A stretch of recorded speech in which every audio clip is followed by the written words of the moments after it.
என்பது என்ன? மதசார்பற்ற ஜனநாயக சோசலிச குடியரசு நாடு.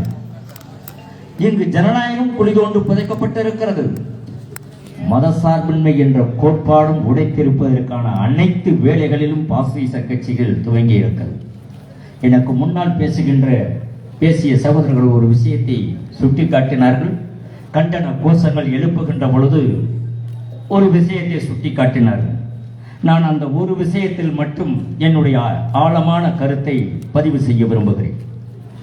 நீதிமன்றத்தை பற்றியும் நீதிமன்ற மாண்புகளை பற்றியும் கேள்வி எழுந்திருக்கிறது. நண்பர்களே, இந்த நீதிமன்றத்தை விமர்சிக்க கூடாது என்று சொல்கிறார்கள். நான் அந்த நீதிமன்ற பணியினுடைய ஒரு அங்கமாக இருப்பதால் துணிச்சலாக நான் கேள்வி எழுப்ப முடியும். ஒரு வழக்கறிஞராக அரசியலமைப்பு சட்டம் என்ன சொல்லுகிறது? வழிபாட்டு உரிமை என்பது என்ன? இந்த தேசத்தில் அடிப்படை உரிமைகளில் அது ஒன்று, வழிபாட்டு உரிமை. ஆனால் இன்றைக்கு அந்த வழிபாட்டு உரிமை என்ன ஆயிற்று? காலில் விதிக்கப்படுகிறது. இன்றைக்கு நண்பர்களே, நான் ஒரு விஷயத்தை பதிவு செய்ய விரும்புகிறேன். இந்த மேடையிலே கூட நாங்கள் இருக்கிறோம். பல்வேறு கருத்துக்களை கொண்டவர்கள் இந்த மேடையில் இருக்கிறோம். இறை நம்பிக்கை உடையவர்களும் இருக்கிறார்கள். இறை நம்பிக்கை இல்லாத என்னை போன்ற நாகேஸ்வரனை போன்றவர்களும் இருக்கிறார். இது இந்த தேசத்தினுடைய சுதந்திரமான சிந்தனை. ஆனால் எங்கள் எல்லோருக்கும், இறை நம்பிக்கை உடையவர்களுக்கும் சரி, இறை நம்பிக்கை இல்லாத எண்ணங்களுக்கும் சரி, நாங்கள் இருவரும் நம்புவது நீதிமன்றத்தை நம்புகிறோமா இல்லையா? அப்படியானால் இறைவனுக்கும் மேலாக உங்களை நாங்கள் நினைக்கின்ற பொழுது அந்த நீதிமன்றம் தன்னுடைய மாண்பை காக்க வேண்டுமா இல்லையா? நீதிமன்ற மாண்பை யார் காப்பது? மக்கள் மட்டுமா? நீதி பரிபாலனம் செய்யக்கூடிய நீதியரசர்களுக்கு முதலில் அந்த கடமை வேண்டும்.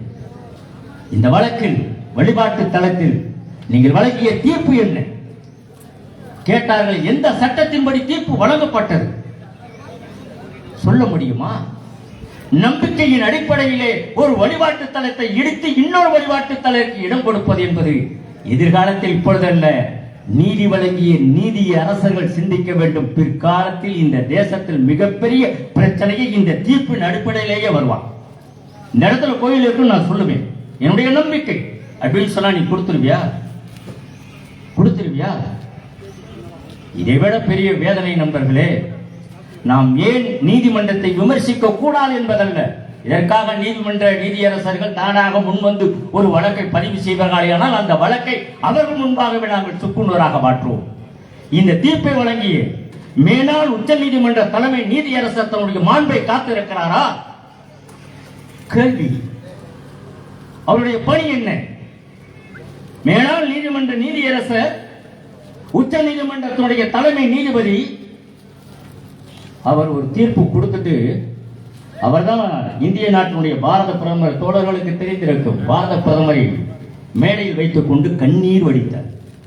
என்ன வச்சா தெரியுமா? ரஞ்சன் கோகாய், தயவு செய்து நீதிமன்றத்தை விமர்சிக்காதீர்கள். நல்லது, நீதிமன்றத்தை நாங்கள் விமர்சிக்க விரும்பவில்லை. நீதிமன்றத்தின் மாண்புகள் மீது சேட்டை வாரி இறக்க நாங்கள் இல்லை. ஆனால் நீதி பரிபாலனம் செய்கின்ற நீங்கள் விமர்சனத்திற்கு அப்பாற்பட்டு செய்யப்பட்டிருக்கிறீர்களா? ரஞ்சன் கோகாய் மனம் திறக்க வேண்டும்.